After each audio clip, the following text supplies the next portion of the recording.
സ്വർണം, stock market, real estate അതോ FDO?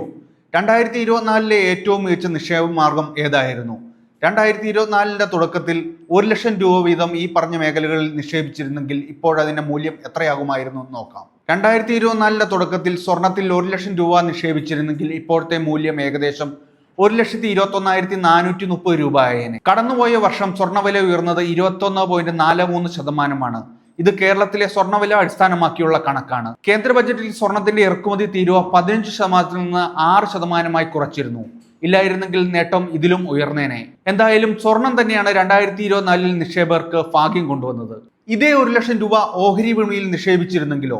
September വരെ കുതിപ്പ് നടത്തിയിരുന്ന മാർക്കറ്റ് പിന്നീട് തിരുത്തലുകൾക്ക് വിധേയമാകുന്നതാണ് കണ്ടത്. നിഫ്റ്റി 50 സെപ്റ്റംബറിൽ 21% വരെയാണ് നേട്ടമുണ്ടാക്കിയത്.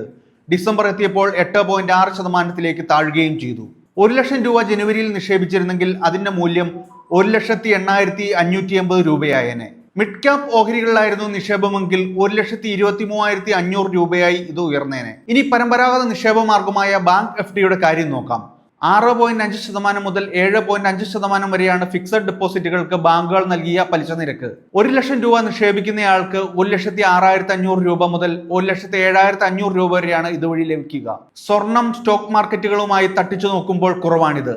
എന്നാൽ റിസ്ക് തീരെയില്ലെന്നത് മാത്രമാണ് നിക്ഷേപകരെ സംബന്ധിച്ച നേട്ടം. 2024 കേരളത്തിലെ റിയൽ എസ്റ്റേറ്റ് രംഗത്ത് നിക്ഷേപിച്ചവർക്ക് എന്തു സംഭവിച്ചതെന്ന് നോക്കാം. ഹൗസിംഗ് പ്രൈസ് ഇൻഡെക്സ് പ്രകാരം 2024 റിയൽ എസ്റ്റേറ്റ് നിക്ഷേപത്തിന് അത്ര സുഖകരമായ വർഷമായിരുന്നില്ല. കൊച്ചിയിൽ പ്രോപ്പർട്ടി വില 5.98% മാത്രമാണ് വളർച്ച നേടിയത്. 1 ലക്ഷം രൂപ റിയൽ എസ്റ്റേറ്റിൽ നിക്ഷേപിച്ചാൽ മൂല്യം 1,05,980 രൂപയിൽ ഒതുങ്ങും. തിരുവനന്തപുരത്തായിരുന്നെങ്കിൽ മൂല്യത്തിൽ 2.16% കുറവായിരുന്നു 2024 നൽകിയത്. അതായത് 1 ലക്ഷം നിക്ഷേപിച്ചാൽ അതിന്റെ മൂല്യം 97,840 രൂപയിൽ ഒതുങ്ങിയേനെ. റിസ്ക് എടുത്തവർക്കും വ്യത്യസ്ത നിക്ഷേപ മാർഗങ്ങളിലേക്ക് ചൂടുവെച്ചവർക്കും 2024 നേട്ടങ്ങൾ സമ്മാനിച്ചു എന്നതാണ് വസ്തുത. നിക്ഷേപം വികേന്ദ്രീകരിച്ച് വ്യത്യസ്ത മേഖലകളിലേക്ക് കടക്കുന്നവർക്ക് പുതുവർഷം സാധ്യതകൾ നൽകുന്നു. 2025 നിങ്ങൾ ഏതു മേഖലയിൽ നിക്ഷേപം നടത്താനാണ് ആഗ്രഹിക്കുന്നതെന്ന് കമന്റ് ചെയ്യൂ.